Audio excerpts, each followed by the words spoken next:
Good morning. Happy Thursday. Nate's Live Talk. Hope everyone's doing well. Got another story today. I used to be a nice kid, part 2. Before we get to that, a few things I want to say. I want to congratulate a friend of mine that lives on the West Coast now that I haven't heard from since the time period of the story I'm going to tell today. And he reached out and we've talked a little bit. And AAA, congrats on your baby. You don't miss. I hope you're well. We'll chat again soon. I don't want to bother you. With the time thing messes me up. So, congrats to AAA Alex. I want to wish a happy belated birthday to my cousin Wendy. I sent you a message on Facebook Messenger, but I don't think it went through because there's 2 accounts. I think I sent it to the wrong one. Happy birthday to you. It was a tough day for me, sharing the birthday with Ralphie Boy, and I didn't mean to ignore your stuff. It's just dealing with some stuff. And to Josh, happy birthday, you little shit. Know him from the Boys and Girls Club days. Give him a call. He does seal coating and stuff. I left his number on a video. And to Michelle at the post office, happy birthday. Michelle was next to me, had her case next to mine every morning. She'd have to fucking listen to me bitch and get bitched out. So I do miss Michelle. She's one of the good ones. The carriers there were great. Even and for the most part, even as people, they were great. You know, they were good people. Their work ethic and stuff, whatever. But as far as people, they were most of the carriers were very good to me. And I thank you guys for that. And I'll have more post office stuff coming, don't you worry. But I got to get my checks and stuff first. I got to get the money they got coming to me. So, happy birthday to you guys. Love yous. I hope your dog's doing well, Michelle. I know you're having some problems with it. I hope the dog's doing well. Love you guys. So today's story. Let's see. Give me a moment. I got to go back to these places when I tell these stories. It's not the easiest thing. You know. I was born a nice kid. This is something that I carried for a long time. And so, in my senior year, it's my senior year of high school, 2001. We had a very good team that year. We had good underclassmen, you juniors, really good. A couple good sophomores. I'm going to shout out the people quick, without last names. Juniors, Rob, Jimmy, Johnny, I played, Johnny Legs, you know who you are. Played for years. I got a lot of good stories with Johnny. And then some of the seniors, Justin, Bobby, Russ, John and Russ were captains with me. Kyle was very good. Ian, very good. I don't know if I said 2 Justins, both Justins. I want to give people their props. This is a quick rundown. But all my teammates from that year, I love so much. We had a very good team. We had a very good shot at winning state. So we would have gave Pilgrim a run for it. Pilgrim had a very good team. They had an All-American, Victor. They had foreign exchange students from like Italy and Brazil or something that made them, that stepped up their talent. We didn't have foreign exchange students. We had kids right from good old USA. So I'm in my senior year, and I was a good student when I applied myself. I was doing really good in soccer at that time. And I came off of my senior year, I was on fire, man. I was on fire. I had a headline. I had a big game leading up to the playoffs against Hope High on the east side of Providence. And they had an All-American called Max Moore. The kid was amazing. He played college ball. He did very well, very well. And I was in the newspapers a lot that year, a lot. The local and athlete of the week. I was in the Providence Journal for the game against Hope in big letters in the sports section. Wendelowski saves Hurricanes in boys soccer. It said I had 17 saves. I got shelled that game. 17 saves in soccer has got to be like 50, 60 saves in hockey. I mean, it's a lot. The goal's big. I felt like I had more that day, and I made some great ones. I'm not trying to toot my own horn, but I had one of the games in my life, and they had a squad. Yeah, very good team. We should have knocked them off, man. We hit so many posts that day. Oh my God. Oh, so many posts. But those guys I played with were really good. That team should have contended. We made the playoffs. I'll tell it all in the story, but that team very well could have won the states. And we had several guys that should have played college soccer on that team. Easily. Myself included. And I had the opportunity, and this is the story about this. I have all the newspapers at my mother's. I'll whip them out someday. I have so much shit at my mom's. Pictures in newspapers, and I'll show you so much shit. But I might not look like it, but I could play soccer. I was a pretty good basketball player too. Pretty good. When I was younger, I was better than I was as I aged, but and I had some problems. But so senior year, get your thoughts about you, Mr. W. Senior year, I was a good student, and I did this project, and this is so stupid. This is stupid. How stupid this gets.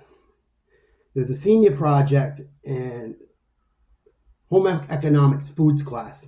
The teacher, I don't know if she was crazy or had issues or what. She did not like me.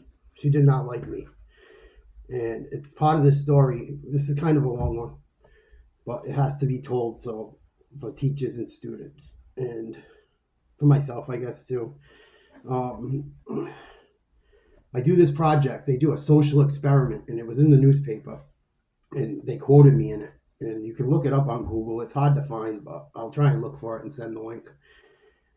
And each person, they had one person that had money, one person that didn't have money. Each person was a different person in society, and you had to pick out of a hat. The person I got was an immigrant that couldn't speak English, that didn't make a lot of money. Like it's funny, looking at it right now. It was like I was a migrant, man, or a legal immigrant, pretty much, in the country, and it was eye-opening. And it's opening my eyes right now thinking back at it.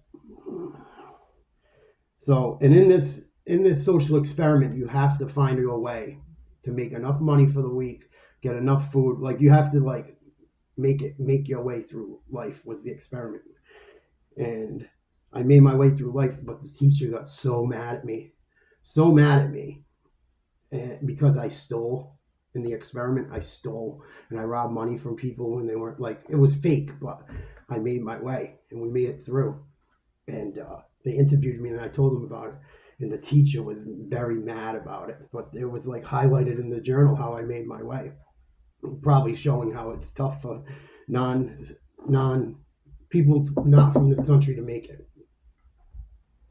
And the teacher got mad at me. She's like, I can't believe you did this and that. And I'm like, I had no other option, is what I'm trying to say. And she got mad. And she was she seemed like an upper class woman. And I'm not from an upper class place. So and she kind of the way she carried herself was she could kind of let it be known. And that don't fly with a guy like me, coming from a neighborhood with all kids that had less. Living in Boston part of my life, and that shit does not fly with me. That better than shit. And for people, if you think people don't read, it's very easy to read body language. I don't think people realize it. It's easy to tell when someone don't like you. So me and her had it out, right? And then after that experiment, every day in class, she would poke she just fucked with me, and I'd fuck with her back. I'd mess with her back. And we're getting into the playoffs for soccer, and one of the kids on my team in trouble, skipping class or something, and he threw him off. He got thrown off, and he's one of our best players. And the coach is like, "You guys got to behave, this, that, and the other thing."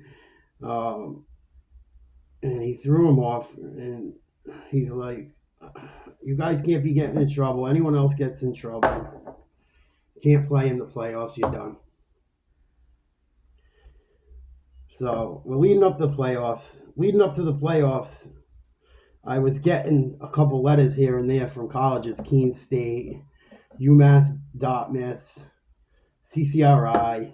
There was people looking at me. I wasn't signed. Like, I didn't commit to anything. They weren't like scholarship, big name schools and stuff. But there were people that wanted me to go play soccer for them. And so I had that on my mind. I was in a relationship like with a way too much of a serious relationship with a girl in high school. I had a surgery coming up for my back. I'm going to make a video on my back later when I give someone their props today. And so I had all this stuff on my mind, and the lady's breaking my balls ever since I did that thing. And she didn't she was just kind of yuppie, I guess, for lack of a better way to put it.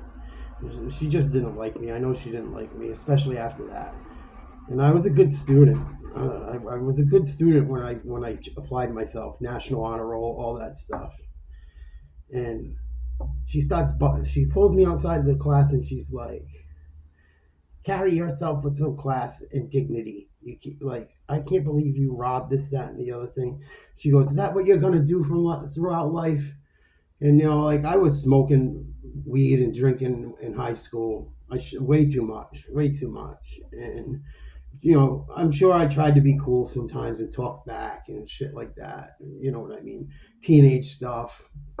Thinking you're cool is a horrible thing in ego. And I did it. I am so guilty of it.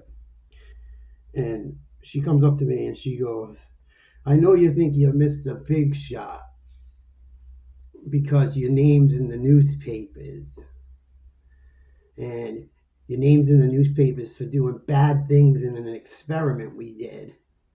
She goes, "You're going to be a loser in life. You watch. You're going to be a loser. And your name's going to be in newspapers for bad things, not good. And I can't wait to see it. You're going to be a loser." She had like a short bob, still stuck in like the 60s. I can't stand her. Mrs. N. Ugh. And I went off. I called her the C word. I go, "Who the do you think you are talking to me like that?" I was yelling. I went off on the woman. Went off. To any teacher out there talking to a student, you have no right to call a kid a loser, especially when you had him do something. You had me do an experiment. You gave me no resources. And I passed the experiment, get put in the newspaper to bring awareness to it or just show. And you call me a loser because of how I carried myself in the experiment. And I come from a place where I'm feeling like a loser, whether you're responsible for it or not. I'm coming from a place where I see rough shit or poverty, And I see what my friends are going through. I'm seeing all my friends drop out I grew up with. All of them. Seeing all my friends struggle with drinking and drugging. Half my neighborhood dropped out probably close to junior high. My neighborhood, way down the end of the beach. I'm not talking up top.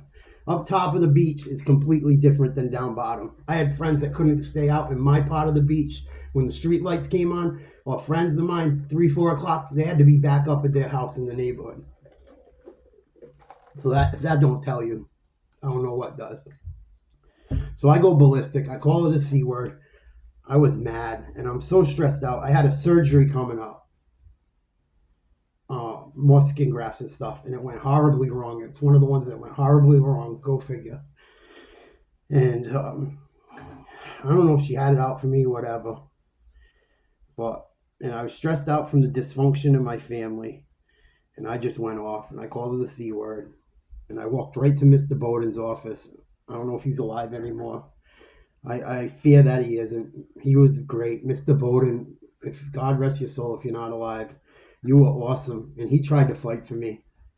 And I just lost it. And my coach I remember the coach saying, if you guys act up, this, that, and the other thing. But I wish he would have had, I don't know what. He stuck to his guns with it, man. He didn't let me play. And we had the playoffs like 2 days later. 2 days later. And the people leaving me letters, the colleges that were sending me letters were going to that game, and I couldn't play in it. And I was on that fire at the time, man. If you watch hockey or sports and stuff, there's nothing scarier in sports with goalies than a hot goalie. A hot goalie can change everything. A hot goalie in hockey can win you a Stanley Cup. It happens. Look it up. And I was and I was starting to get focused. I wasn't partying as much. Like, I was getting really focused. You know, it might have been a pipe dream. It might not have, but I wasn't partying as much. I wasn't I just was getting focused. I was trying not to worry about the girl stuff. And I fucking blow up on this lady that's calling me I'm going to be a loser for life. Teachers, don't do that shit to kids. That's a horrible thing. They're not emotionally developed at the time. You don't know what's going on in their home. You're getting paid by their parents your salary. Their parents and the people that pay taxes, and you're calling a kid a loser, that their parents pay you. Don't send your kids to public school if you can help it. People, don't. So, anyway, I go meet with the coach. Mr. Bowden cools me down. He goes and meets with her. And she was just like, ugh. She was like so adamant, this, that, and the other thing. Mr. Bowden goes, he can play. I'm not suspending him. Stuck up for me big time. I go down to meet with the coach later that day. He was coaching health at the time. I can't let you play. I already told the other kid he can't play. I told you guys you can't play. And I don't think he liked me either. Like I said, body language and stuff. I would do all the pump-up speeches before the game and get us all riled up. And I'd like to think I was pretty good at it. Them boys got fired up. I got fired up. We were hot. We were one of the best teams of that year. Kyle was on fire. The defense was locked in. Midfield playing good. Everyone sharing the ball. We were hot. We were on a hot streak, man. I don't care what no one says. We were playing very good soccer. Very good soccer. Everyone was sharing the ball. It's just the same thing in basketball, any sports. You can, like, this is what scares me about the Celtics right now. Like, you don't see it, and you see it kind of in the Bucks, and you see it in teams. There's like aha moments in sports, and it might not be like, it'll be like a game leading up to the playoffs. You'd be like, well, even if the team doesn't win, like, you see they figured something out, and we were figuring it out. We were gelling. That's the perfect word for it. We were gelling. We were starting to gel, and Kyle was on fire. Justin was playing good defense. The other Justin was sharing the ball. He could really handle the ball. Russ playing solid D. Rob playing solid D. Russ had a boot. Bobby had a boot. We had killers on that team. Killers. Killers in the sense of soccer players. Killers. We were in good shape. We ran and ran and ran and ran. I don't look like it. We ran. And just because I was a goalie, don't think I didn't have to run all in practices. We used to have to run 2 miles in 12 minutes to even make the team through City Park. And that year, I didn't know if I was going to play or not because of my health and my issues in my life. And Bobby comes up to me and he's like, dude, you need to play. We got a squad. Come on. Because I played my sophomore year. In my junior year, I couldn't play because I was in the hospital and I was having issues. And not playing sophomore basketball messed me up. And Bobby's like, come on, you can do it. We need you. It's only a couple months. Figure it out. I started running with Bobby in the park, I remember. And I hate running. I hated it. Unless it was playing a sport, I hate running. I hate it, as you can see. Hate it. And I started working back up. I go, Bobby, I ain't going to make the 12 minutes, man. You know, I was smoking a lot of pot. My girlfriend smoked cigarettes. I was smoking cigarettes here and there to deal with stress, as I still do today. Horrible decision. Didn't smoke a cigarette till I was a senior in high school. And I remember working out to get in shape that year. And we did it. Man, we worked very hard that year as a team. And I'm sorry to those guys I let down. But that teacher said those things to me, and I lost it. I lost it. Lost it. And to the coach, whatever. Coach Kenny, you were great. I love you. The other guy, he has his reasons for doing it. I don't know if I think pressure was put on him from that woman, I'm sure.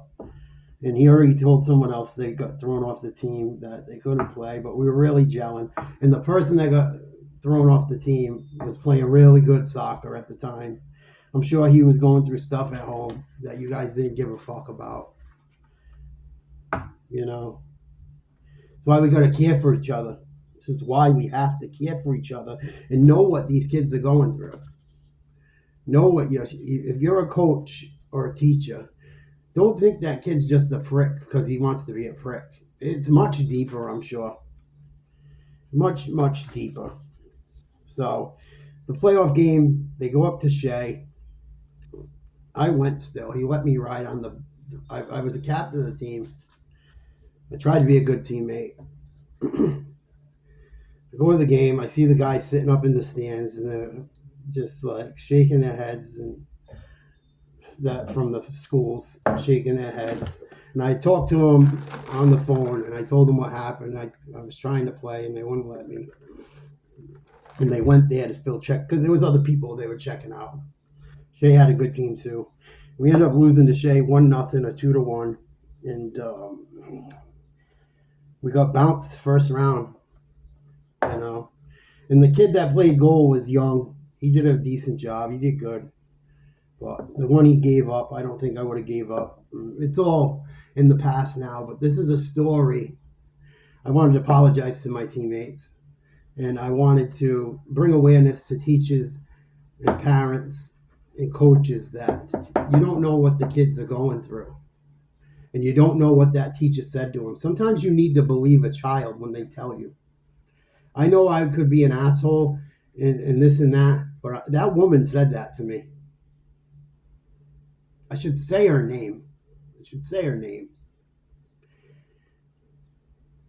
Mean woman, man. Mean. And one thing I know about myself, I generally am not mean unless I'm given, like, I give what I get.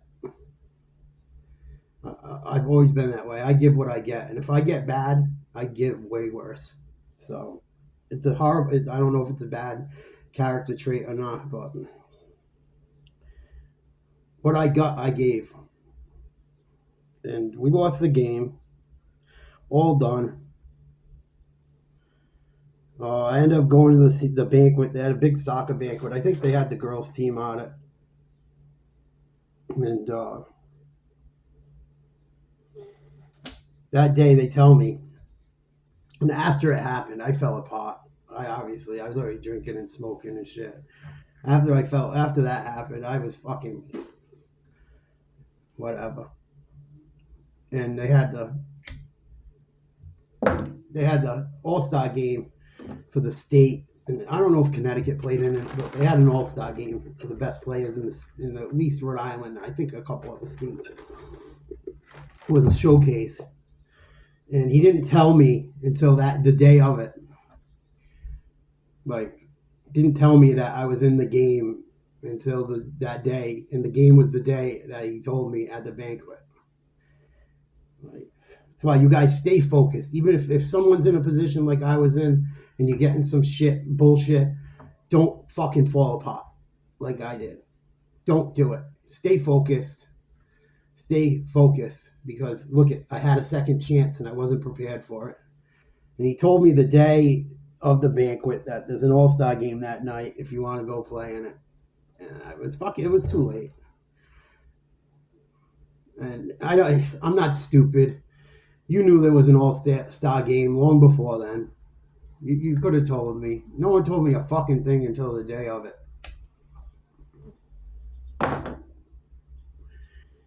You know. But I blew it. I blew a head gasket because I couldn't control my emotions. And whether the bitch said that or not, I should have controlled my emotions. And you guys, for any young people out there, control your emotions. Do not blow up. Go to the office. Control yourself. And that's what makes me mad about what's going on at that school right now. Because they just throw these kids in different special schools and stuff, or they just assume these kids are just being bad. Don't assume these kids are just being bad. Something's going on. Even if they live in a good home and stuff, or don't assume the home's just bad. Maybe there's a divorce. Maybe the kid's got mental health issues. Maybe the kid had surgeries. Maybe something's going on. Maybe they're struggling, experiment with drugs. You got to know these kids. Don't just coach or teach for a paycheck. Don't. If that's the only reason you're there, find another living. Because it's not fair to the kids. That's what this story's about. It's being fair to the kids. I don't think I was treated fairly as far as how that woman talked to me. I don't.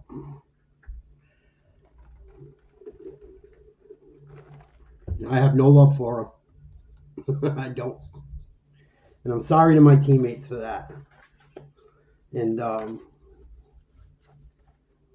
I carried that for a long time. And, I don't know if I, probably wouldn't have been a pro and stuff. I get it, but I love soccer, and it took it away from me. It took the wind out of my sails. And even still, Keene State was still interested after that bullshit. And I told them what happened. And after the All-Star game thing, because there was a lot of things, there was more schools looking.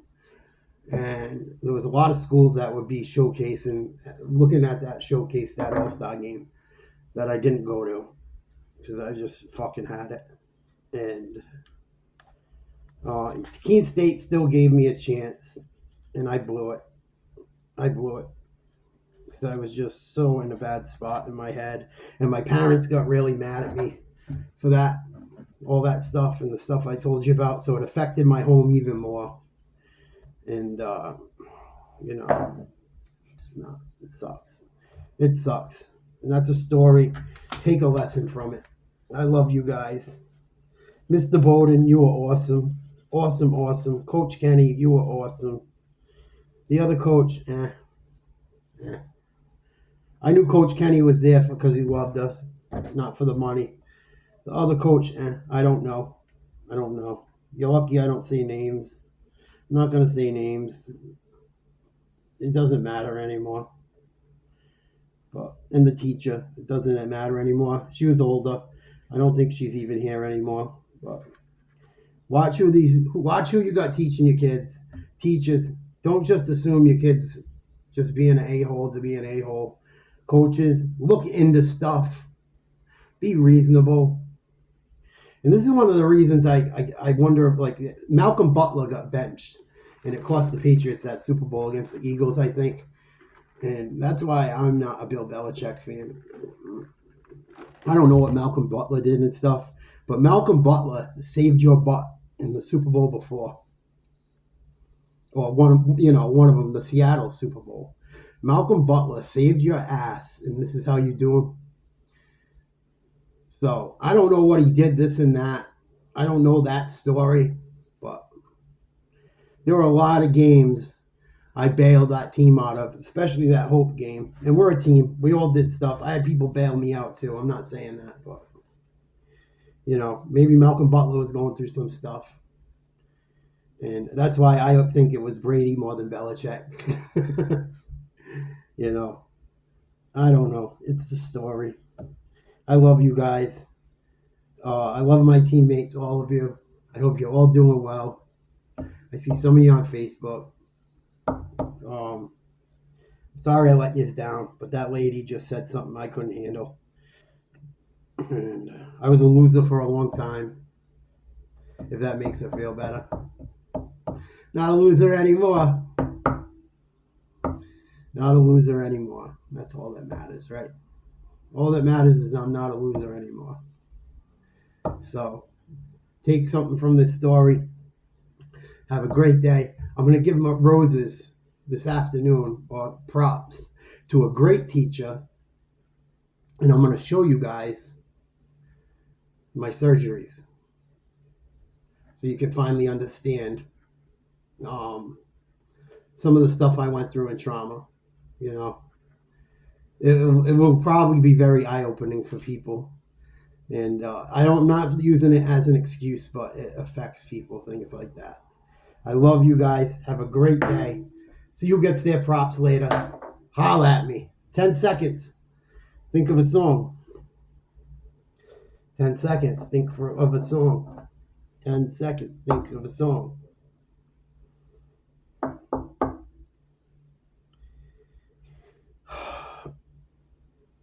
Oh my God, I'm struggling. I'm just a poor boy, nobody loves me. He's just a poor boy from a poor family, sharing his love for this monstrosity. Easy come, easy go.